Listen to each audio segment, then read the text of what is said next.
Os irmãos podem se assentar. A graça e a paz do nosso Senhor e Salvador Jesus Cristo seja com todos. Amém? É um prazer estar com os irmãos, rever alguns amigos queridos, pastor Humberto, presidente da convenção, pastor Luiz Fernando, presidente da ordem, pastor Paulo, pastor Hélio, que são colegas também na diretoria da Convenção Batista Nacional. Para mim é uma alegria estar com os irmãos e eu tenho estranhado, porque eu estou cercado de botafoguense, vascaíno, e eu não vejo flamenguista. O que está acontecendo? A gente lá em São Paulo está acostumado com o corintiano, com o palmeirense, São Paulino, Eu sou São Paulino, me sinto um pouco rebaixado, mas isso aí vai passar. Queridos irmãos e irmãs, esse tema que nós estamos trabalhando, o tema da reforma, tem o seu sentido. Afinal de contas, nós comemoramos 500 anos da reforma protestante e também comemoramos o dízimo na nossa convenção, a Convenção Batista Nacional. O dízimo de 500 é 50. Também comemoramos 50 anos da Convenção Batista Nacional. E esse tema, quando nós trabalhamos um tema histórico, nós vemos uma série de debates que acontecem com o intuito de trabalhar a nossa memória, a nossa história e a nossa identidade. Eu gostaria que, antes de entrarmos propriamente no assunto, nós pudéssemos pensar um pouco acerca de memória e também de identidade. Nós todos somos seres que têm memória. Nós temos uma memória que não é uma memória como a do computador, que é uma memória cumulativa. No computador, você de vez em quando tem que tirar a memória, limpar a memória. Enquanto que nós, seres humanos, temos uma capacidade de se auto-limpar. A nossa memória, ela vai sendo, de certa forma, deletada pelo nosso HD, pelo nosso cérebro. Nós não lembramos de tudo. Nós lembramos daquilo que é mais importante, daquilo que faz com que os nossos sentidos sejam despertados. Nós não nos lembramos, por exemplo, aquilo que nós comemos na semana passada. Não nos lembramos a roupa que nós vestimos. Nós temos a capacidade de esquecer. Isso é uma bênção de Deus. Aqueles que são esquecidos podem agradecer a Deus, porque se nós não tivéssemos essa característica, nós ficaríamos com a nossa mente sobrecarregada. Esse é o fato. Da mesma forma que a nossa memória individual, ela vai sendo cada vez mais aumentada com informações, nós também temos a memória histórica. Na memória individual, nós lembramos das coisas através dos sentidos. Por exemplo, nós estamos passando numa rua, vemos, por exemplo, um outdoor, e no outdoor existe uma pessoa muito parecida com um tio da gente. Aí naquele momento a gente fica entristecido, porque faz tempo que não vê aquele tio e sabe que ele está doente. Quando você se lembra da doença, você se lembra também de um membro da igreja que está passando pelo mesmo problema, que é irmão de um outro membro que está devendo dinheiro para você e você fica com raiva, E passando por uma rua, de repente você sente um cheiro gostoso de alguma planta, de alguma flor, e você se lembra da sua avó. Aí começa a chorar de saudade da sua avó. E assim por diante, a nossa memória, ela vai sendo ativada pelos sentidos. A visão, o olfato, o paladar, o tato, a audição. Aqui mesmo, por exemplo, quando nós ouvimos o Martinho Lutero, pastor Martinho Lutero, nós fizemos várias ligações. Lembramos de várias coisas. E assim é a nossa memória. Ela vai sendo ativada pelos nossos sentidos. O mesmo também acontece com a memória coletiva. A memória coletiva também é ativada pelos sentidos. Como nós estamos comemorando 500 anos da Reforma, todos nós agora estamos procurando lembrar da Reforma Protestante. É fato.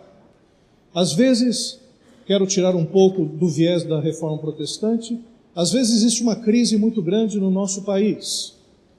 Por exemplo, a crise das crianças abandonadas, dos menores abandonados. Quando nós olhamos nesse quadro, nos chocamos, a gente busca lá atrás, na história, também elementos e fatos que também desencadearam essa crise que nós temos hoje. Então a memória coletiva, ela também é ativada pelos nossos sentidos, também como nação, como povo, como igreja. Agora tem um aspecto muito importante.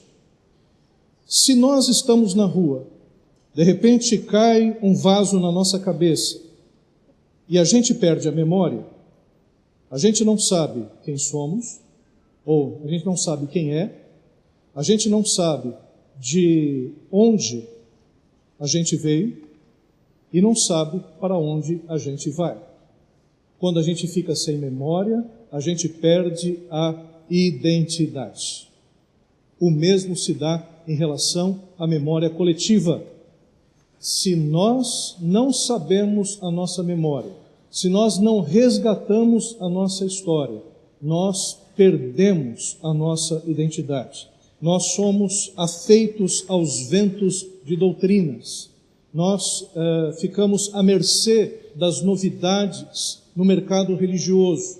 Às vezes adotamos práticas, costumes, doutrinas que não fazem parte da nossa memória histórica simplesmente porque somos desmemoriados. Não temos identidade. E por isso a igreja, às vezes, professa, ou a igreja se diz batista, mas está bem longe das doutrinas e também da história batista. Eu fico feliz de ver que nesse ano nós estamos comemorando duas datas muito importantes, porque afinal de contas, os 50 anos da nossa convenção, que foi comemorado aqui em Búzios, foi um momento muito precioso, de nós lembrarmos dos nossos pioneiros, lembrarmos dos aspectos doutrinários que eles nos legaram, também lembrar das lutas que eles tiveram ao ser expulsos, ao serem, de certa forma, perseguidos por aqueles que não concordavam com a doutrina do batismo no Espírito Santo e dos dons espirituais. A mesma coisa também nós nos alegramos em relação à reforma, porque agora nós podemos também sentir esses ecos da reforma. E hoje nós vamos falar justamente acerca disso. Vamos entender como batistas, como é que a reforma nos afeta. Porque afinal de contas existem vários pensamentos dos batistas acerca da reforma. Mas não somente dos batistas, existem também várias falas de outros grupos, de historiadores, católicos romanos também, acerca, por exemplo, de Lutero e dos reformadores. Gostaria nesse momento de que nós fizéssemos um exercício, nós olhássemos para algumas imagens. Nós temos algumas imagens da reforma. Então nós temos aqui algumas imagens que certamente alguns conhecem e são imagens que dizem alguma coisa. Quando nós fazemos história, nós nos baseamos em vários tipos de fontes. Existem, por exemplo, as fontes orais. Acredita-se que, por exemplo, Moisés, ao escrever o Pentateuco, ao escrever o livro de Gênesis, ele recorreu a fontes orais. Claro que cheio do Espírito Santo, dirigido pelo Espírito Santo de Deus. Mas a tradição, o conhecimento, a história que Abraão passou para Isaac, Isaac passou para Jacó, Jacó passou para José, chegou até Moisés. E Moisés pôde então escrever acerca do Gênesis. Isso é história oral. Existem alguns historiadores que estão se baseando justamente nesse tipo de história. Por exemplo, o pastor Leandro C. Wright, ele escreveu um texto sobre os evangélicos na época da ditadura militar, E ele entrevistou, por exemplo, o pastor Ernesto Nini. O pastor Ernesto Nini, muito lúcido, contou detalhes acerca do seu período, do receio que ele tinha em relação aos comunistas, do receio que ele tinha em relação ao socialismo. Também ele disse acerca da data de jejum e oração que ele mesmo promulgou, falou um pouco do contexto da época, né, que era um contexto em que havia muitos problemas políticos. E aí o Leandro foi ouvindo a entrevista do pastor Ernesto Nini, ouviu várias entrevistas de pessoas que tanto eram do espectro da direita, da esquerda, pessoas que foram torturadas, pessoas que passaram por prisões, pessoas que tinham um pensamento diferente da esquerda, e assim ele acabou escrevendo um livro acerca deste assunto. Então isso é história oral. Aliás, nós que estamos nas nossas igrejas precisamos urgentemente entrevistar os mais idosos. Precisamos filmá-los, gravá-los, porque em algum momento isso servirá para que nós escrevamos a história da igreja local. É importante nós termos esse registro, porque eles vão embora e a gente vai perder muitas vezes parte da nossa história simplesmente porque não tivemos o trabalho de fazer esse tipo de pesquisa. Além da história oral, existe a história que é a história textual. História se faz com textos. A Bíblia, por exemplo, tem vários tipos de textos. E são cartas, são salmos. Nós temos o próprio livro de Reis, de Crônicas, que são textos em que a gente pode reconstruir a história, por exemplo, a história de Israel e a história da igreja. Qualquer tipo de documento pode servir para fazer história. Por exemplo, lá em São Paulo havia um jornal que era o Notícias Populares. Era um jornal que o pessoal dizia que quando você torcia saía sangue, porque só tinha notícia de chacina, só tinha notícia de crime. E uma historiadora, ela pegou esse jornal e fez uma grande pesquisa acerca das chacinas e das mortes que aconteciam em São Paulo. Foi um trabalho premiadíssimo. Por exemplo, um outro historiador queria saber a história do pobre e do escravo no Brasil República. E, evidentemente, ninguém fala do pobre, ninguém fala do escravo. Onde é que o pobre aparece? Onde é que os escravos apareciam documentados? Onde é que mais se fala acerca do pobre e se escreve sobre o pobre hoje? Delegacia de polícia. Então foram ver os prontuários das delegacias e através dos boletins de ocorrência, aí descobriram onde morava um escravo, de onde ele vinha, o que ele fazia, qual a sua profissão e assim por diante reconstruíram a história do pobre. Então podemos utilizar muitos tipos de documentos. E existe também um tipo de documento que é o documento iconográfico. São as imagens, são as fotos, são os quadros, o próprio cinema. Nós podemos contar uma história acerca também da produção cinematográfica, porque o cinema já tem mais de 100 anos. Então nós temos essa condição de utilizar esse material. E nós vamos ver então um pouco acerca das imagens da Reforma. Aqui está Martinho Lutero. Perceba que esta imagem ela foi feita no estilo da época. Haviam vários importantes pintores que retratavam as personalidades da época, e a gente percebe a obra do artista, a forma como o artista retratou, como se fosse uma fotografia. Impressionante a qualidade desses pintores, que são da época, praticamente, são da época do Renascimento. Aqui está o Martinho Lutero, moço. Aqui, Martinho Lutero também com a roupa de mestre, de doutor. Lembremos que o Martinho Lutero aboliu as vestes clericais, aquelas vestes que os padres utilizavam para pregar nos púlpitos. Os reformadores não utilizaram justamente a veste do doutor em teologia, a roupa que era a roupa comum deles. Aqui está Martinho Lutero, um pouco mais velho, né? Perceba que as fotos, os retratos são muito parecidos, né? É comum que a pessoa não olhe diretamente para quem está sendo retratado, era um estilo de pose que era utilizado na época. Então esse é o Martinho Lutero. Perceba que todas essas fotos mostram uma pessoa ali, né, que tem uma certa imponência, que tem uma certa dignidade. Ele, afinal de contas, ele é o reformador.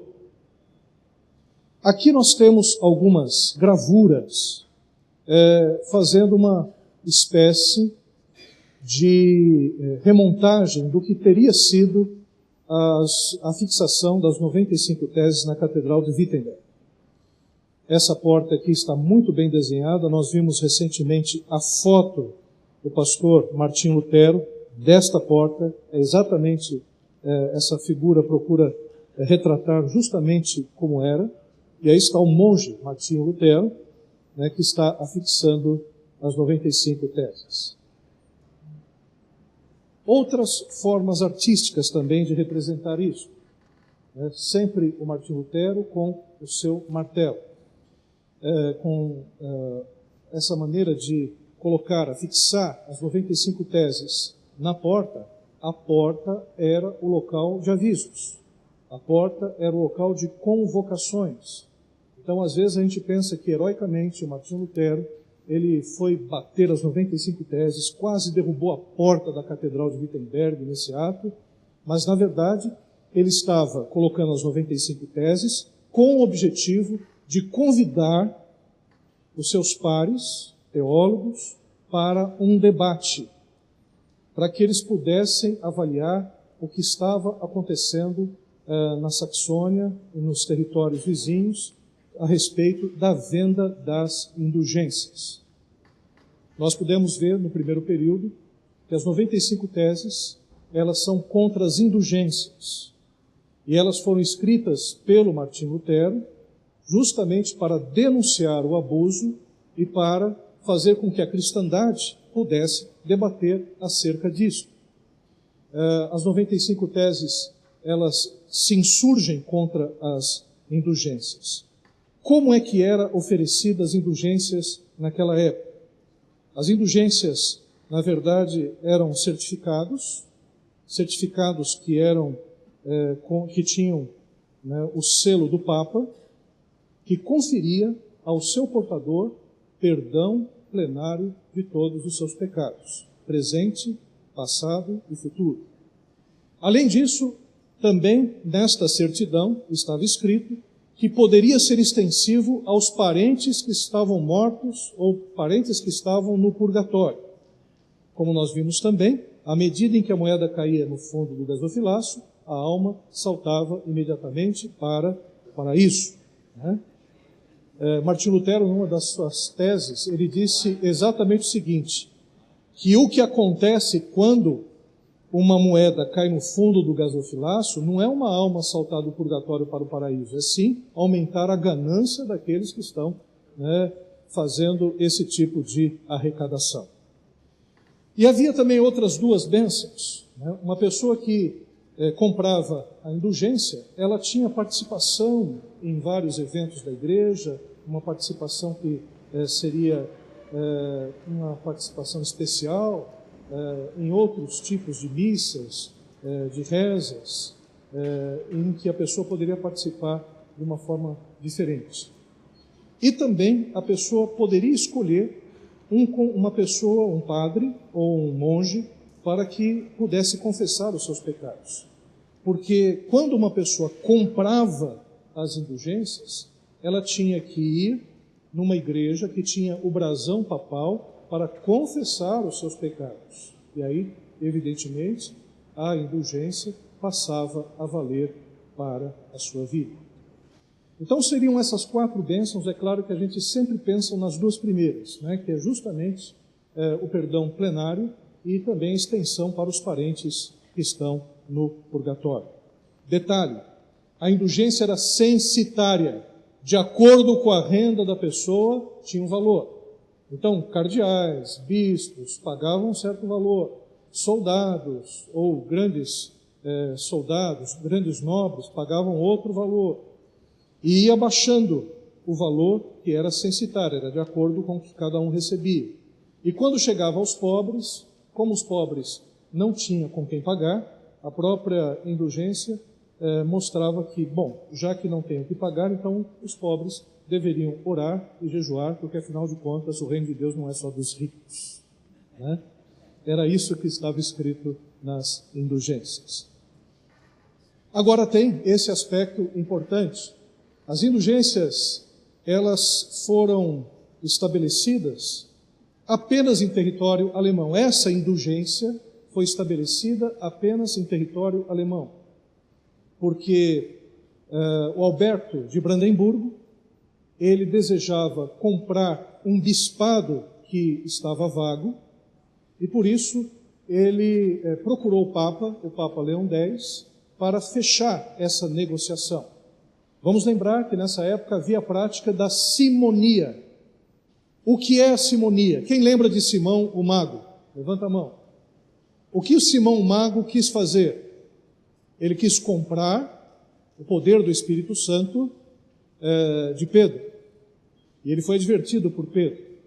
Então, dessa palavra Simão e dessa ação dele em relação a comprar uma bênção ou uma graça de Deus, surgiu a palavra simonia, que é justamente isso, você comprar um cargo eclesiástico, né, por exemplo, do bispo, e os bispos comprarem cargos eclesiásticos do Papa. Essa era a maneira que estava disseminada. Todos que queriam algum tipo de paróquia, todos que começavam a pastorear, ou melhor, a ter uma paróquia, ser um padre numa paróquia, tinham que passar por esse tipo de negociação. Até mesmo Zwinglio, por exemplo, quando ele assumiu a primeira paróquia dele, ele teve que comprar. E aí ele se juntou com a família, porque ele não tinha dinheiro. A família se cotizou, todos juntaram dinheiro e compraram para ele o cargo eclesiástico do bispo. Isso só acontecia naquela época. Hoje não acontece algo semelhante no nosso meio, nem no nosso campo político. Isso é uma coisa só do passado. Tá? Coisa distante dos nossos dias. Mas as indulgências serviam para compra desse cargo eclesiástico do bispo de Brandemburgo, e também parte dela era para construir a Basílica de São Pedro. Só que um detalhe: o Alberto de Brandemburgo não tinha o dinheiro, ele não tinha como pagar. O que ele fez? Pediu um empréstimo para a família dos Fugers, grandes banqueiros daquela época. Acredita-se que os Fugers eram a família, na verdade, formaram a família mais rica do mundo em todos os tempos. Eles controlavam praticamente todas as expedições, investiam em vários nobres da época. Era uma família riquíssima. E Alberto de Brandemburgo pediu o empréstimo para esses banqueiros. Quando você vai pedir um empréstimo para um banqueiro, o que ele pede em troca? Uma garantia, um aval. Afinal de contas, banqueiro não empresta dinheiro por causa dos nossos lindos olhos, né? Conta-se que um sujeito foi conversar com um banqueiro, e o banqueiro disse: olha, procure olhar no meu rosto. Um dos meus olhos é de vidro, mas eu mandei fazer num grande artesão, e muitos não conseguem diferenciar o meu olho natural do meu olho de vidro. Qual que é o meu olho de vidro? Aí o sujeito chegou, olhou bem e disse: é o da esquerda. Falou: puxa, você acertou, como é que você acertou? Aí ele disse: olha, é o único olho que eu vi um pouquinho de humanidade. Então, por isso que eu disse que era esse. Desculpe o pessoal dos banqueiros aqui presentes. Mas o fato é que, como se deu essa negociação? O Alberto de Brandemburgo foi até o Papa Leão X. E juntamente com o Papa Leão X, ele mostrou toda essa negociação com o banqueiro, Então, as indulgências foram emitidas justamente para metade delas pagarem o empréstimo adquirido pelo Alberto de Brandemburgo e a outra metade para a construção, por exemplo, da Basílica de São Pedro. O Papa Leão X, ele é conhecido como um Papa um pouco confuso, ele tinha uma certa dificuldade, ele confundia o dinheiro dele com o dinheiro da igreja, uma pessoa meio desorganizada, digamos. Era de uma família muito rica dos Médici, e os Médici controlavam grande parte das economias também de Roma, né, e agora também do Vaticano, né, ou da igreja. Então tudo, por exemplo, passava pela família dos Médici, os empreiteiros, e tudo passava pela família deles, coisa que não acontece mais nos dias de hoje. Mas, no entanto, nós temos várias imagens, então, de Martim Lutero, de uma forma heróica, né, batendo com o martelo, como que quase derrubando a porta ou derrubando a fé nas indulgências. Aqui também uma outra imagem, né? Todas essas imagens são as imagens que estão na nossa memória. São as imagens que foram construídas, mas não quer dizer que foram assim. O problema da história é que quando a gente volta para os textos e também para as imagens, a gente nunca reconstrói a história do jeito que ela era. Preste atenção nisso. Não dá para reconstruir ipsis literis do que aconteceu. Por quê? Porque mesmo as pessoas que contaram a história são falhas. Elas podem ter se enganado, elas podem ter escrito, né, algo que não condizia de fato com aquilo que aconteceu. Então o que nós temos são apenas versões da história. E nessas versões a gente vai ter que estudar, vai ter que analisar, para ver aquelas versões que são mais plausíveis. Por isso, a gente vai adiantar aqui, a gente vai perceber que existem outras versões, por exemplo, acerca de Lutero. Aqui também, um episódio que seria depois da fixação das 95 teses, então Martim Lutero debatendo com alguns colegas, ali junto com o povo que está chegando na véspera do dia de Todos os Santos, como foi bem explicado. E aqui uma imagem que é curiosa, né? Nessa imagem, o que nós podemos perceber é que nós temos à direita o Martim Lutero escrevendo as 95 teses na porta da catedral. A pena dele passa por um leão que está no centro. Deu para perceber? Esse leão é o Papa Leão X. E, ao mesmo tempo, essa pena ela vai até a coroa do imperador, que é o imperador Carlos V. Então, quem está escrevendo está dizendo, olha, Martim Lutero, escrevendo essas 95 teses, está, né, cutucando, né, tanto o Papa como o imperador. Mais embaixo, à esquerda, nós temos uma ave sendo queimada. Essa ave sendo queimada é o Hus, John Hus, John o Ganso, que foi um mártir, um pré-reformador, que foi morto pela Igreja Católica justamente por defender, entre outras coisas, a justificação pela graça e pela fé. E temos também, ao fundo, né, nós vemos quase que um raio. Na nuvem nós vemos as três pessoas da Trindade, né, o Pai, o Filho e o Espírito Santo numa pomba, e vemos um certo raio. Esse raio está indo para onde? Um livro. Esse livro é a Escritura Sagrada, é a Palavra de Deus, né?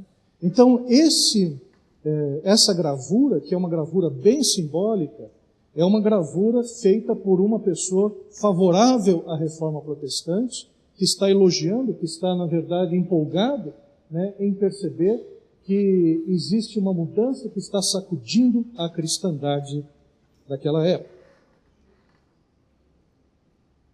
Aqui nós temos a comitiva da indulgência, como era feita anteriormente. Então nós temos a pessoa recebendo os valores, né? E o estandarte também da igreja, do Papa. Não era qualquer um que poderia recolher as indulgências, mas sim uma pessoa responsável por elas diretamente do Papa. E na indulgência, né, como ela era cobrada, na comitiva, havia uma pessoa da família dos Fugers, uma pessoa responsável que era da igreja, e assim que o dinheiro entrava no gasofilaço, ao final já se dividia na hora, 50% para cada um. Era assim que funcionava, né, essa coleta das indulgências. Mas um detalhe importante. O vendedor de indulgências era o Tetzel. O Tetzel era uma espécie de grande marqueteiro das indulgências. Ele dizia que uma pessoa que comprasse uma indulgência ficaria com a alma mais pura do que Adão antes do pecado original, né? Além disso, ele dizia que uma pessoa que tivesse violado a própria Virgem Maria, poderia ser absolvido, né, se comprasse uma indulgência. E ele está falando isso para pessoas católicas, né, que têm um grande cuidado, né, com Maria, um grande respeito, uma veneração. Então, funcionava assim. Aqui é apenas um exemplo de como se dava a venda de uma indulgência. Agora, o Tetzel, ele não entrou no território da Saxônia. Aqui está um dado interessante, porque ele foi vendendo em outros territórios alemães, só que Frederico da Saxônia impediu que Tetzel entrasse na Saxônia. O que Tetzel fez? Ficou do outro lado da ponte, no rio, que fazia, né, a fronteira com a Saxônia, e as pessoas atravessavam o rio para comprar as indulgências. E isso fez ainda mais com que Lutero se revoltasse contra esse comércio. Aqui uma outra imagem também. Martinho Lutero, quando escreveu contra as 95 teses, e essa notícia se espalhou, o Papa, Leão X, escreveu uma bula. O que é uma bula? Bula é uma espécie de instrução papal, né? Da mesma forma que a gente tem a bula do remédio, é uma bula de recomendações, de instruções, de obrigações que o Papa escreve. Por exemplo, o João Paulo II escreveu uma bula, Esplendor da Verdade, que falava sobre os novos pecados. Por exemplo, um novo pecado, cheque sem fundo. Ainda bem que a gente não é católico. Cheque sem fundo, né? Corrupção, né? Dinheiro fraudulento, né? Quer dizer, relações fraudulentas. Ele escreveu como sendo uma nova instrução à igreja. E nesse caso, o Papa Leão X escreveu a bula Exsurge Domini, que é justamente a bula de excomunhão do Martinho Lutero. Que ele simplesmente pegou essa bula e queimou juntamente com outros livros. Nós vamos ter aí a radicalização de Lutero. A princípio, Lutero foi muito devagar, foi falando apenas das indulgências. Mas à medida em que ele foi sendo foi expulso da igreja, foi excomungado, melhor dizendo, pelo Papa, aí ele começou a radicalizar nos seus escritos. Escreveu não somente contra as indulgências, mas contra o papado, contra os sacramentos e outros livros e outros temas da Igreja Católica também. Por exemplo, ele escreveu um livro chamado Cativeiro Babilônico, que fala sobre os sacramentos. No pensamento católico medieval, os sacramentos serviam justamente para cobrir pecados. Por exemplo, o batismo infantil cobria o pecado original. A Eucaristia, o pecado venial, pecadinho, mentirinha boba, né? Uma ira qualquer, sem tantos problemas. Então você, participando da hóstia, toda a missa, você teria o seu perdão. Também o outro pecado, os pecados mortais, seriam cobertos pela confissão ou pela penitência, em que você confessa os seus pecados mortais, como adultério, assassinato e outros. E também o pecado do sexo, tem o sacramento do casamento, que cobre o pecado do sexo.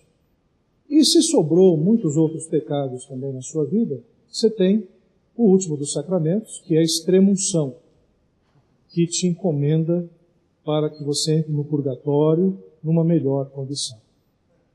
Então, lembre-se que de manhã vocês trabalharam a penitência, a indulgência e a relíquia. Martinho Lutero, no primeiro momento, escreve contra esses três aspectos, mas depois ele chega nos sacramentos também. O sacramento negava a obra de Cristo Jesus. Aliás, o sacramento nega a obra redentora de Cristo, substitui. E aí, uma questão que pode ter saltado aos olhos ou pode ter ficado como indagação nas nossas mentes. Porque, como depois de uma exposição que nós vimos hoje pela manhã, como é que católicos ainda aceitam, e principalmente os padres, os teólogos, ainda aceitam tal deturpação das Escrituras Sagradas? A questão é mais grave, porque, na verdade, só existem dois tipos de religião. Uma religião que é a religião do mérito, em que você tem que fazer alguma coisa para alcançar a Deus. E outra religião que nós reputamos como a verdadeira é aquela que Deus já fez o que tinha que ser feito. Ele entregou a sua vida na cruz do Calvário, entregou o seu Filho Jesus na cruz do Calvário para morrer por nós, para que nós obtivéssemos salvação. Então, o que nós podemos perceber é que no pensamento católico, o que se tem é justamente a religião do mérito, que acontece em outras religiões, como nós vemos por aí, que você tem que fazer alguma coisa para merecer a salvação. E alguns grupos protestantes, entre aspas, ou evangélicos, entre aspas, acreditam também que você tem que manter a sua salvação. Que a salvação é pela graça, mas você tem que manter pelas obras a salvação. Outro grande erro. Esse erro é chamado de galacianismo. Quando você começa na graça, mas depois você entra nas obras da lei. O apóstolo Paulo, ele vê isso nos Gálatas, e o próprio Martinho Lutero, depois de ter feito o trabalho, o estudo na Epístola de Romanos, ele também vai analisar a carta aos Gálatas, também nesse tipo de perspectiva. Bom, aqui nós temos Martinho Lutero, aqui estudando, provavelmente já fazendo a tradução da Bíblia para o alemão. Martinho Lutero e tantos outros foram beneficiados por uma grande invenção, que foi a invenção da imprensa. E por conta da invenção da imprensa, os livros ficaram mais baratos. Mas um livro que foi publicado naquela época, que trouxe uma grande revolução, foi o Novo Testamento de Erasmo de Roterdã, que ele recuperou textos do grego. É o texto Receptus. Então, os teólogos da época, o clero da época, teve acesso a esse Novo Testamento em grego. E o que aconteceu? Eles começaram a rever o que a igreja pensava, o que a igreja vivia naquela época, na igreja primitiva, e começaram, evidentemente, a fazer a justa posição ou até mesmo a contradição. Nesse caso, o que nós podemos perceber?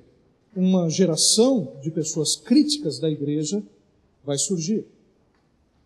Nessa geração, o próprio Erasmo de Roterdã. O Erasmo de Roterdã escreve um livro chamado Elogio à Loucura, que mostra a loucura dos papas, a loucura dos monges, a loucura dos frades, das freiras. Ele faz um retrato irônico e crítico da sua sociedade. Mas não fica só nisso. Ele escreve um outro livro chamado Julius Exclusus. Esse livro ele não assinou. Era um livro anônimo. E nesse livro, do Erasmo de Roterdã, ele escreve a ida do Papa Júlio III para se entrevistar com Pedro para ver se ele entraria no paraíso. E toda a história é a conversa de Pedro com o Papa Júlio III. Num dos diálogos, Pedro chega e diz: você é o Papa que morreu da chamada doença francesa, quer dizer, sífilis, né? Você é o Papa que matou milhares de pessoas, que se preocupavam mais em andar de armadura do que propriamente com as roupas clericais. E esse livro, que é ótimo, se espalhou. Ninguém sabia, a princípio, quem era o autor. Mas um amigo do Erasmo de Roterdã, chamado Thomas More, colocou esse livro na estante dele, junto com os outros livros do Thomas More. A Inquisição bateu na porta do Thomas More, viu esse livro e já logo fez a relação de que era do Erasmo de Roterdã. Mas nem o Erasmo de Roterdã, nem o Thomas More foram atingidos pela Inquisição nessa época, porque eles estavam muito bem assessorados, digamos assim, muito bem cuidados pelos nobres da época. Mas esse era o clima. E o Martinho Lutero teve a oportunidade de receber o Novo Testamento em grego. E ele, desse Novo Testamento em grego, ele faz a tradução para o alemão. Não é o primeiro que faz isso. Pedro Valdo, ele traduz o Novo Testamento para o provençal. John Wycliffe traduz para o inglês, né? E até mesmo o John Huss, ele pregava as mensagens na sua própria língua. E o que Lutero fez, acompanhando, né, esse novo pensamento de levar, de fato, a Bíblia ao povo, ele traduz, então, o Novo Testamento para o alemão. Agora, tem alguns aspectos interessantes acerca de Martinho Lutero. Martinho Lutero era alemão. E num dos episódios ele dizia: olha, eu trabalho, a minha cama não está sendo arrumada já há um mês, eu simplesmente caio na cama de tão exausto por conta do trabalho de tradução. Mas também o próprio Martinho Lutero dizia que em alguns momentos ele conseguia apenas um pouco de prazer quando ele comia e bebia como um alemão, né? Beber como alemão, vocês sabem o que eu estou dizendo, né? Martinho Lutero, ele tem umas características interessantes. Um dia um jovem chegou e falou para ele que estava muito preocupado porque estava com sentimento de culpa, estava pecando bastante, ou estava sendo, né, na verdade, acossado, né, por pensamentos, né, de culpa. E Martinho Lutero, que viveu isso, Martinho Lutero, que durante toda a sua criação, um pai muito rígido, né, depois entrou no mosteiro, ficou até se flagelando, fazendo jejuns, buscando o perdão de Deus, encontrou, quando leu nas Escrituras Sagradas, Romanos 1,17, outros textos, em que ele entendeu a justificação pela graça e pela fé. E quando esse jovem chegou até Martinho Lutero, ele deu uma risada, chegou: meu jovem, que isso? Vai lá, vai no boteco, na taverna, bebe um pouco, fala algumas obscenidades, peca um pouco, depois você pede perdão e dá um bofetão em Satanás, né? Esse conselho, eu acho que nenhum dos pastores aqui deu para algum membro da sua igreja, né? Mas isso, a gente vê que existe uma característica ainda em Martinho Lutero, né, que nós vamos ainda explorar um pouco, vamos perceber por que existem pensamentos dele que ainda diferem bastante do nosso. Aqui nós temos um outro episódio em que os nobres príncipes alemães fazem a confissão de Augsburgo, que é uma confissão protestante. Então, metade praticamente da Alemanha adere ao luteranismo, e por conta disso há uma cisão na igreja alemã. Martinho Lutero ainda era vivo quando isso aconteceu, né? E ele não desejava isso, não desejava que houvesse esse nome cristãos e luteranos, ele queria apenas que houvesse o nome cristãos, mas, no entanto, houve essa divisão, os nobres patrocinaram, e por conta disso eles saíram das amarras da igreja romana naqueles dias. Essa senhora simpática é a Kate, é a Catarina Vambora. Catarina é a esposa de Martinho Lutero. Quando Martinho Lutero, junto com outros reformadores, foram fazendo as mudanças no culto, as mudanças litúrgicas, as mudanças também nos mosteiros, nos locais onde haviam ordens religiosas, ele patrocinou um monte de casamentos. Casou frades com freiras, monges com monjas. E essa Catarina Vambora, ela estava sendo apresentada para um monge que era muito mais velho do que ela, e ela não queria casar com esse monge. E Martinho Lutero foi conversar com ela, insistindo para que ela casasse com esse monge. E ela disse, não quero casar não. Ele falou, mas o que você vai fazer da vida? Eu falei, eu quero casar com outra pessoa. Quem que você quer casar? Eu quero casar com você. Né? E aí Martinho Lutero disse, Catarina, vambora, e casaram, né? Os dois. Catarina, outra já, ela mais moça. E um detalhe interessante, são várias as gravuras que mostram Martinho Lutero com a sua esposa e com seus filhos. O historiador Will Durant disse que Martinho Lutero, ele era muito feliz com a sua família, amava os seus filhos, e houve até uma tragédia pessoal em que uma das suas filhas faleceu muito nova, e ele, muito choroso, fez uma homenagem para ela, dizendo que ela agora era uma estrela no céu. Né? Fez uma poesia muito bonita para a sua filha. Martinho Lutero se preocupou em fazer um catecismo para crianças, né, para que as crianças pudessem também conhecer a palavra de Deus. Mas essas gravuras são interessantes, mostrando sempre, né, ele com os seus filhos. Outra gravura também, e essa gravura incorpora um outro aspecto. O que vocês percebem nessa gravura que chama a atenção? Está ali com os seus filhos, né? Está ali com os seus brinquedos, digamos assim. Essa é uma figura de Natal. Percebam que atrás de Lutero tem o quê? Uma árvore de Natal. Existe uma lenda de que Martinho Lutero, ele fez uma árvore de Natal. Né? Não se sabe ao certo de onde veio essa lenda, nós não temos esses registros históricos factuais, mas, no entanto, essa lenda é muito corrente. Para desespero daqueles irmãos que não gostam de árvore de Natal, o Martinho Lutero, né, segundo essa lenda, né, ele teria uma árvore de Natal. Né? Mas nem tudo, evidentemente, são flores. Aqui a gente tem as fotos, ou melhor, as gravuras, que são favoráveis ao Martinho Lutero, mas nem todas são. Por exemplo, esse livro foi escrito em 1937, é um livro mais recente em relação à Reforma, mas percebam que muitos tratavam e entendiam que o Martinho Lutero era um instrumento do diabo. Os católicos, eles fizeram várias gravuras, né, escrevendo isto de Lutero. Esse livro também, Lutero e a Igreja do Pecado, é um livro que mostra uma face do Martinho Lutero que muitos biógrafos protestantes escondem, mas que é factual. Martinho Lutero sempre constantemente estava em briga com os demônios. Ele, em alguns momentos, começava a falar com os demônios, principalmente em momentos de tensão, e dizia que estava percebendo que o demônio estava ao lado, demônio sujo, e ele falava muito acerca dos demônios.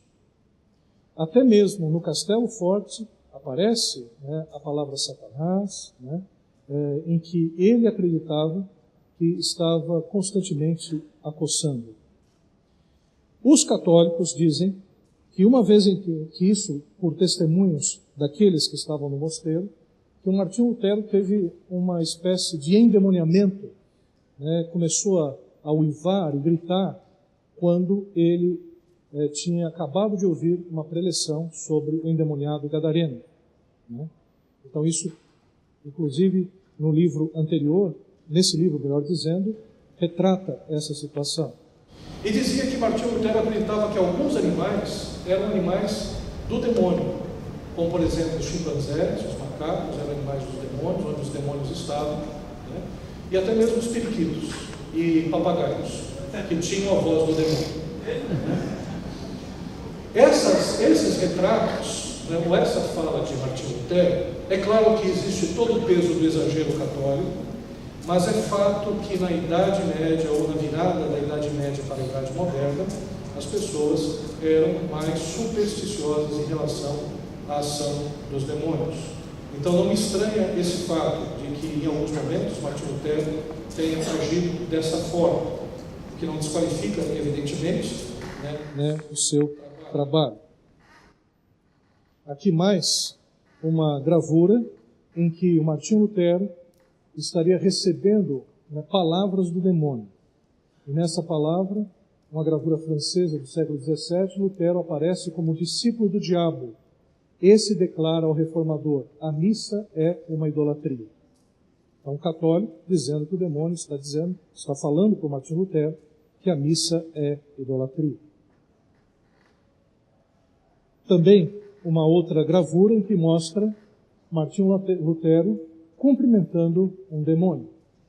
Essas gravuras são muito interessantes, os demônios são retratados geralmente dessa forma, né, animalesca, né? E isso mostra que não era somente Martinho Lutero que possivelmente tinha alguma ideia meio distorcida em relação aos demônios. Os católicos também, quando retratavam ele falando com os demônios. Uma outra figura também, Martinho Lutero, nesse caso, recebendo uma mensagem do Lúcifer. Perceba que o Lúcifer está ali com o pé como se fosse garras, e também tem, né, algumas orelhas, né, como se fosse de um burro, de um animal. Outra imagem muito sugestiva da boca de Lutero, né, é o demônio que sopra, né, no seu ouvido para que ele possa falar, né, acerca das suas ideias e das suas doutrinas. E aqui uma outra gravura interessantíssima. Lutero como se fosse uma besta de 7 cabeças. E nestas 7 cabeças tem a cabeça do herege, do maometano, tem a cabeça do lunático, que tem um monte de abelhas circulando, né, do camponês, né, são as cabeças de vários tipos de heresias que Lutero, então, estaria pregando. Então, aqui nós temos uma ideia da imagem. Agora, como nós que estamos estudando, então, a vida de Lutero, vamos lidar? Olavo de Carvalho, por exemplo, um filósofo, num dos seus vídeos, ele disse isso acerca de Lutero. Que Lutero, ele era uma pessoa que tinha um sentimento de culpa. Era uma pessoa desequilibrada psicologicamente. Então ele que tinha muita culpa, começou a acreditar que Deus então poderia absolvê-lo, que a justificação é pela graça, é pela fé, e ele foi repetindo isso, é pela graça, é pela graça, pela fé, como se fosse uma defesa do seu desequilíbrio psicológico. Aliás, o Olavo de Carvalho não diz isso acerca apenas de Lutero, mas de todos os protestantes que agem dessa forma histérica, dizendo que são salvos, dizendo que são salvos, dizendo que são salvos. Né? Evidentemente, o Olavo de Carvalho é católico, ele vai defender esse posicionamento. Então, como olhar então Martinho Lutero? Você tem várias pessoas escrevendo acerca dele, né, e dizendo vários tipos de testemunhos. Eu gostaria que a gente pudesse entender o Martinho Lutero por aquilo que nós vimos no aspecto doutrinário. O pensamento da Igreja Católica em relação ao Martinho Lutero sempre o ataca ad hominem, sempre é o homem, os seus defeitos, os seus problemas, né, os seus cacuetes. Martinho Lutero tinha um gênio terrível, irascível. Ele era respondão, ele chamava para briga, era uma pessoa do debate, né, era uma pessoa que muitas vezes chegava a ser autoritária, como outros reformadores também. Né? Alguns até xingavam o Martinho Lutero decisivamente. Agora, isso aconteceu com outros reformadores. Calvino, por exemplo, com Servet, que era considerado que era um herege, ele disse uma vez para Servet, chamou ele de cão herege espanhol. E o Servet chegou e disse que Calvino não tinha um Deus como Senhor, mas tinha o cão do Hércules, que tem 3 cabeças como Senhor, criticando, por exemplo, a Trindade. Então os debates eram do maior nível possível, né? As pessoas se tratavam de uma forma muito fina naquela época, né? E a gente pode perceber, claro, né, que Martinho Lutero tinha esses destemperos mesmo, né? Agora, se nós podemos analisar, e vamos analisar o temperamento, para enfrentar o que ele enfrentou, precisava ser uma pessoa com um temperamento firme, forte, para conseguir levar adiante a própria reforma. Alguns acusam Lutero terrivelmente de outras ideias. Por exemplo, Lutero foi acusado de ser uma espécie de grande incentivador do antissemitismo.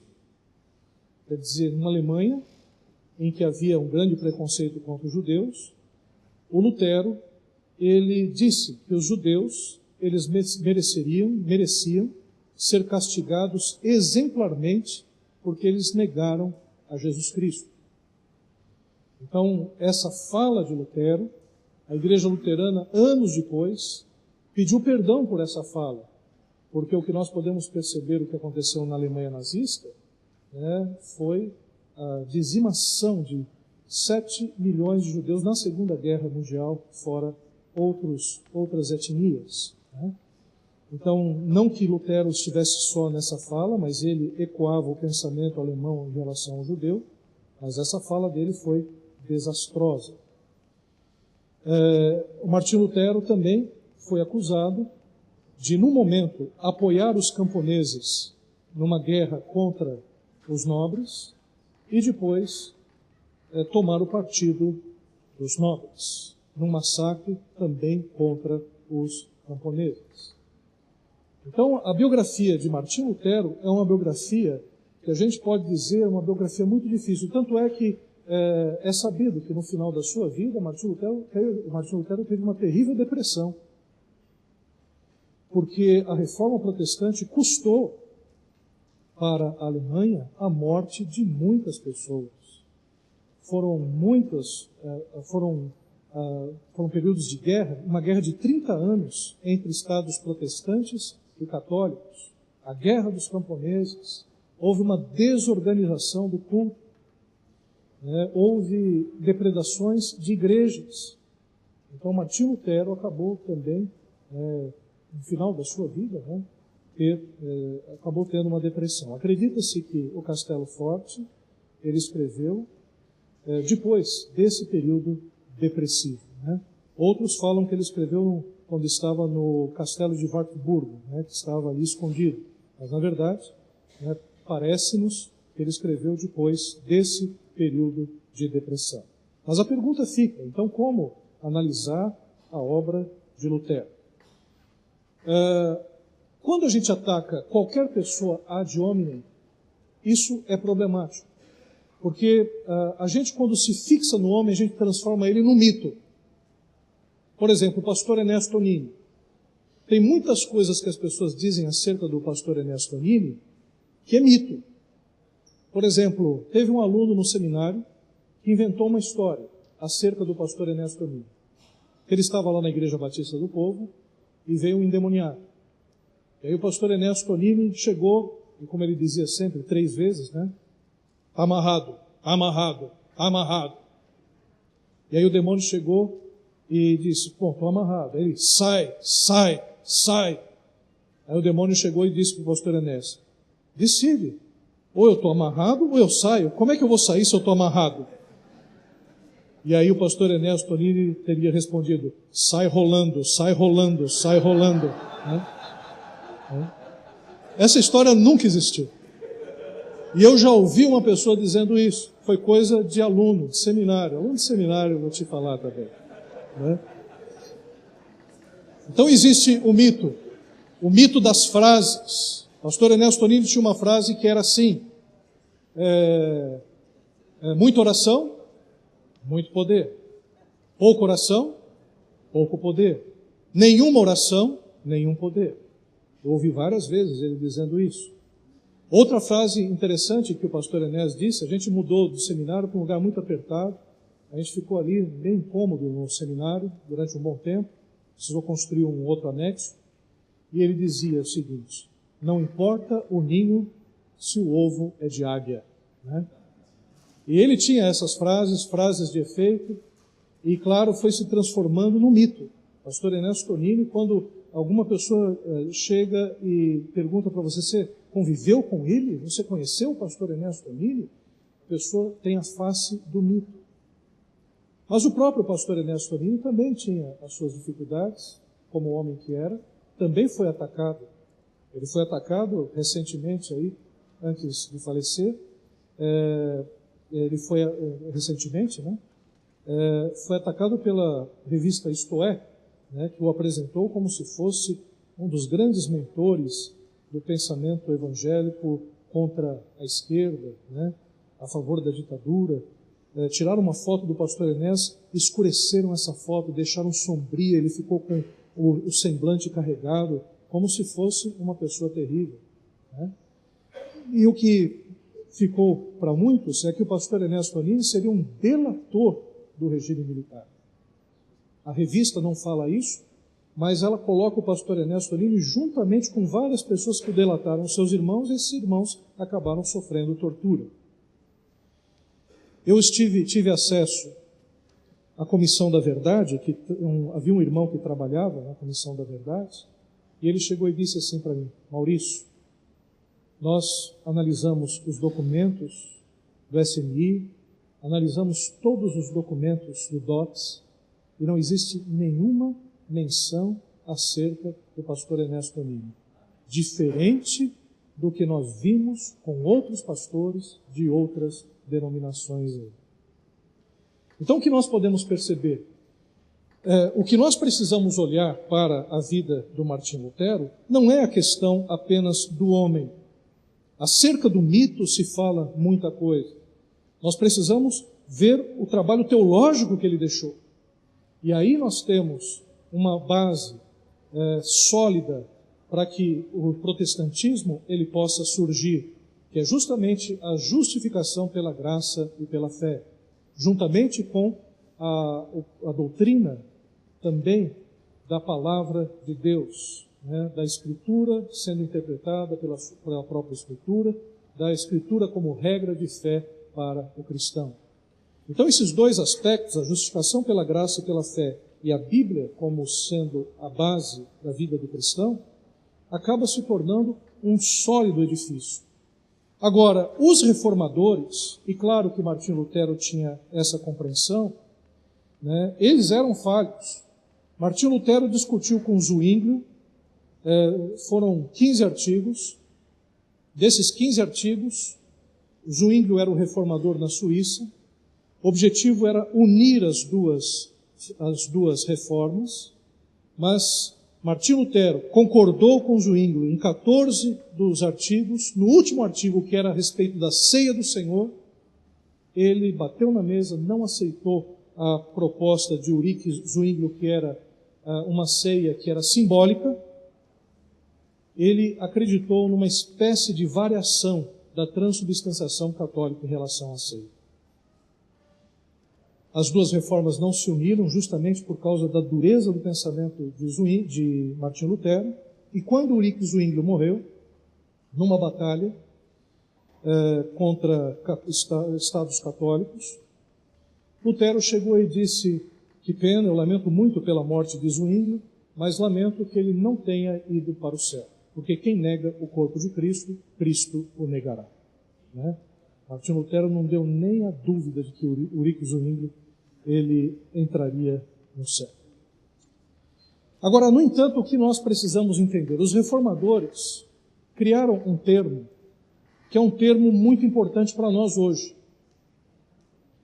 que é justamente: igreja reformada sempre está reformando. Ou a igreja reformada está sempre em reforma.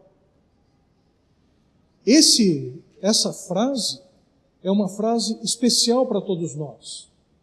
Quando se fala que a Igreja Reformada está sempre reformando, não é que ela está se inovando, não é que ela está adquirindo novas ideias.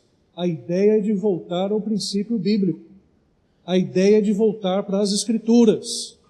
Então, os próprios reformadores que entendiam a dificuldade de estabelecer todos os pontos acerca das doutrinas e também estavam limitados ao seu tempo, eles entenderam a necessidade de que houvesse sempre essa revisão. A revisão nossa, a revisão da igreja.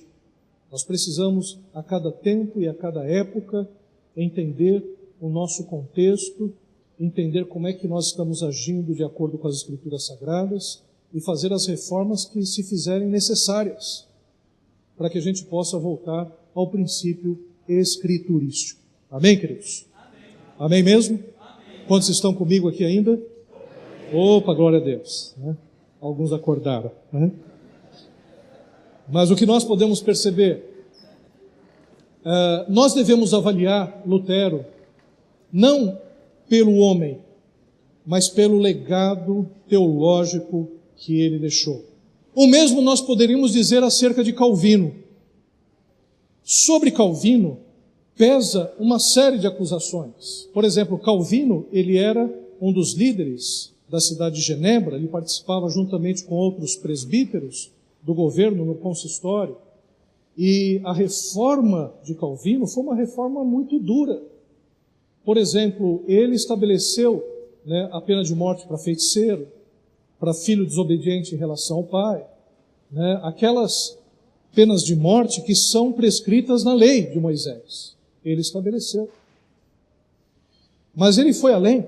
Por exemplo, na Genebra de Calvino, você não podia, por exemplo, uma mulher não poderia usar o vermelho, porque o vermelho indica uma cor que não é uma cor de pessoas honestas.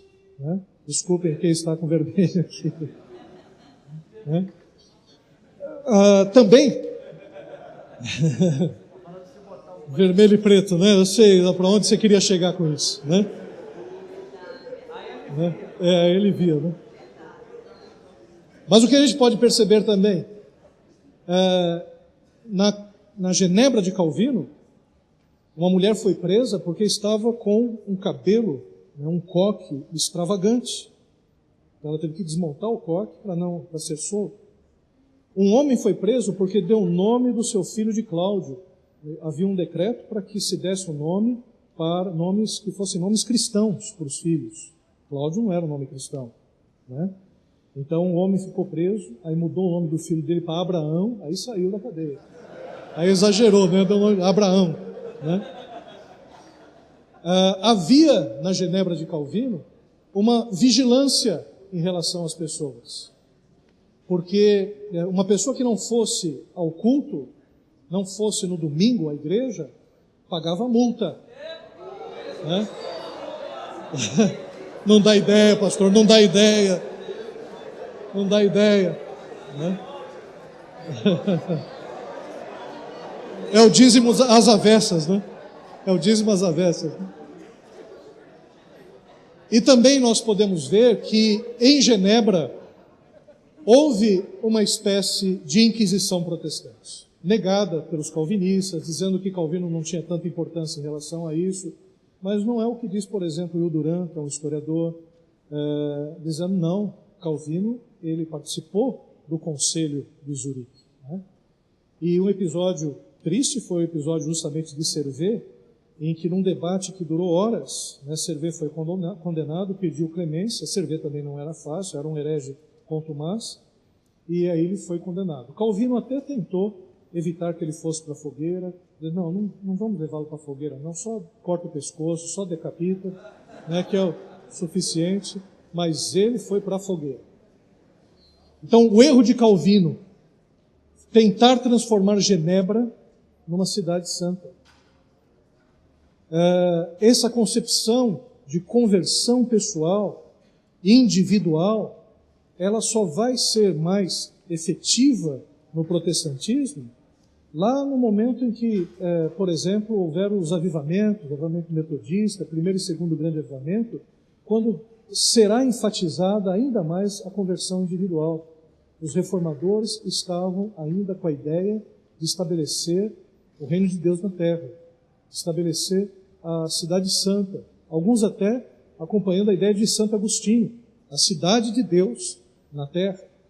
E por isso erraram terrivelmente. Então, quando nós olhamos para os reformadores, nós precisamos olhar com esses olhos mais indulgentes e perceber que eles mesmos sabiam dos seus erros, erraram e erraram muito, mas, no entanto, sabiam que a igreja precisava se reformar. Um dado interessante agora nessa história é o seguinte: qual é a memória que nós, batistas, temos da reforma? Alguns batistas que estão ligados à teoria JJJ, em que os batistas teriam surgido lá com João Batista, em Jerusalém, no Jordão, acreditam que a Igreja Batista ela tem um rastro de sangue. Aliás, o nome do livro, Rastro de Sangue, que estabelece, né, uma continuidade histórica daqueles grupos que desde o início poderiam ser considerados talvez até batistas temporâneos, pré-batistas, né, que viveram na história. Aquele livro, evidentemente, fez dos batistas uma denominação que não era uma denominação reformada, que tem uma história própria, que tem uma história além dos grupos reformadores. E aí surgiu até aquela ideia de que os batistas seriam mais arrogantes em relação à sua fé. Tanto é que aqui mesmo no Brasil e em outros lugares, né, se dizia que os batistas eles eram que pescavam em aquário. Aliás, o primeiro pastor protestante, né, que se converteu acabou mudando da igreja presbiteriana para a igreja batista, justamente por causa da questão do batismo de adultos.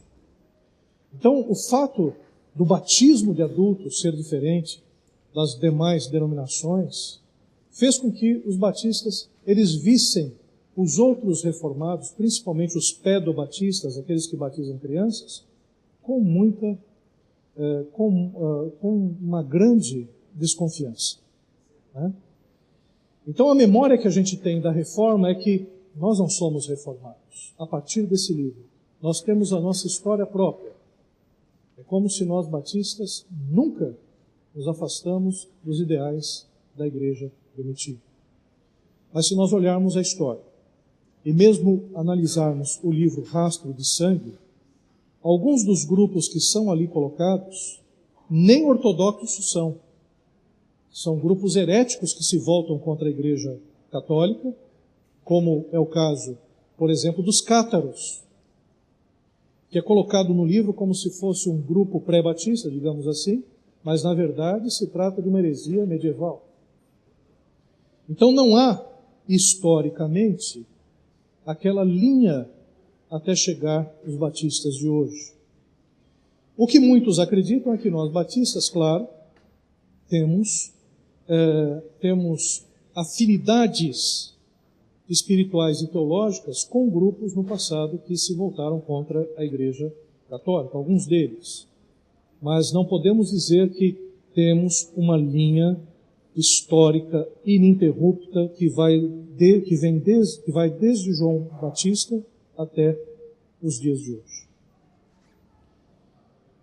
Outra memória que se tem é a seguinte, é a memória anabatista. Então nós, batistas, somos, então, descendentes dos anabatistas. Os anabatistas surgiram no período da Reforma, e no período da Reforma nós vamos ter alguns grupos.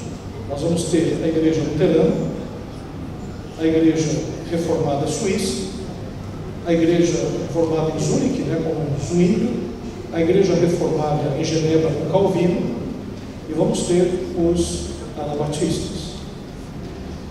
Quando nós falamos acerca dos anabatistas, é necessário entender alguns aspectos. Não havia um grupo anabatista único. Haviam vários grupos de anabatistas que tinham o nome anabatistas porque batizavam adultos. Mas esses grupos tinham doutrinas bem diferentes. É o caso, por exemplo, dos anabatistas racionalistas ou socinianos, que eram contrários à Trindade, negavam o pecado original e tinha como líder o Lélio Sozzini e o Miguel Servet. Esse grupo de anabatistas, a gente pode dizer que deixaram um legado para os unitarianos, aqueles que negavam a Trindade. Havia um outro grupo de anabatistas, os escatológicos ou revolucionários, que tomaram a cidade de Münster, transformaram ela numa nova Jerusalém, atacaram os católicos que estavam nessa cidade, estabeleceram uma espécie de teocracia e foram terrivelmente exterminados num contra-ataque católico. Os seus líderes, Melchior Hoffmann, João Mates e João de Leyden, se tornaram fanáticos, profetizaram cada vez mais coisas absurdas por conta da mortandade que houve. Aquele escritor, José Saramago, ateu, português, ele escreveu uma peça teatral justamente sobre esse episódio. Desse tipo de anabatista, não sobrou ninguém para contar a história ou para deixar um legado. Apenas nós temos os registros de como foram mortos. Temos um outro tipo de anabatismo, os anabatistas espiritualistas, que pregavam a necessidade de uma orientação direta do Espírito Santo. Eles foram liderados pelo Caspar Schenkfield. Eles não se baseavam propriamente nas Escrituras Sagradas, mas na ação do Espírito. Eles deram origem a um grupo que nós conhecemos hoje, que é o grupo dos Amishes, ou os Amishes, que tem grupos fortes ainda na Holanda, e vários grupos espalhados aí no mundo, e também nos Estados Unidos. Esses Amishes, eles vivem isoladamente, vivem numa vida contrária a qualquer tipo de modernidade, procuram viver como fazendeiros, com roupas muito sóbrias e fazendo casamentos entre os membros das famílias do grupo. Tem algumas coisas interessantes entre os Amishes. Eles creem que o homem deve trabalhar na agricultura, porque só na agricultura existe o pleno emprego. Todo mundo pode trabalhar. Não existe desemprego, digamos, para aqueles que trabalham com a terra, né? Mas, no entanto, são grupos bem fechados. E existe o anabatismo bíblico. E desse anabatismo bíblico, eles enfatizavam a necessidade da fundamentação nas Escrituras. O seu líder foi o Menno Simons, e deram origem a um grupo que existe até hoje, que é o grupo dos Menonitas. Historicamente, nós não temos uma igreja batista surgindo na época da Reforma dos anabatistas. Então, mais uma vez, os batistas chegam e dizem: nós não somos reformados, temos uma história própria, temos uma história diferente. E aí nós temos a outra memória, que é a memória dos batistas ingleses. Os batistas ingleses, como os irmãos já devem ter ouvido, surgem a partir dos puritanos ingleses. Vamos lembrar um pouco. A igreja da Inglaterra adere à reforma. O seu rei Henrique VIII, ele passa a romper com a igreja católica justamente por causa da questão do divórcio que a igreja católica não lhe oferece. Então, por causa do divórcio que não acontece, ele se divorcia unilateralmente, casa-se com outra mulher e dá sequência ao seu projeto contrário à Igreja Católica. E aí ele simplesmente rompe com a igreja e diz: agora nós temos a Igreja da Inglaterra. E essa Igreja da Inglaterra não tem mais relação com Roma. O cabeça da Igreja da Inglaterra sou eu. É o rei da Inglaterra. Até hoje, o cabeça da Igreja da Inglaterra, em termos administrativos, ou pelo menos simbólicos, é o rei da Inglaterra. E nesse ato de supremacia, ele estabelece, então, uma igreja que seria uma igreja que não é agora mais uma igreja católica. Mas o Henrique VIII, depois as suas filhas, que governam posteriormente, vão produzir um anglicanismo, que é um anglicanismo pela média. Não é uma igreja nem muito católica e nem muito protestante. É a chamada via média. Só que existe um grupo dentro do anglicanismo que não aceita esse tipo de teologia ou de arranjo. Esses são os puritanos. E os puritanos querem estabelecer uma igreja protestante como as igrejas da Reforma, principalmente a igreja da Suíça, de Genebra. Esses puritanos vão lutar contra essa tendência da igreja anglicana. Os puritanos vão conseguir assumir o poder, estabelecer uma igreja que é uma igreja protestante, e outros grupos que também não aceitam o pensamento anglicano vão surgir e querem radicalizar mais. Dentre esses grupos nós temos os congregacionais e depois os batistas, que não desejam um governo de presbíteros, não desejam um governo episcopal, desejam um governo onde a igreja local escolha os seus líderes. Então isso está acontecendo no seio da igreja anglicana, no meio do puritanismo. Nesse contexto, então, surge em Amsterdã aquela que nós chamamos da primeira igreja batista. Uma igreja que surge em Amsterdã através de John Smith e também de Aloys, Thomas Aloys. Essa igreja que surge em Amsterdã, ela se estabelece com um governo congregacional, batiza somente adultos, tem uma teologia que é uma teologia em relação à questão soteriológica, conhecida mais como batistas gerais, isso é, acreditam que Jesus Cristo morreu por todos, eles não aceitam o pensamento presbiteriano ou calvinista da dupla predestinação. E esse grupo vai crescendo, vai tomando forma. Lá na Holanda, eles racham.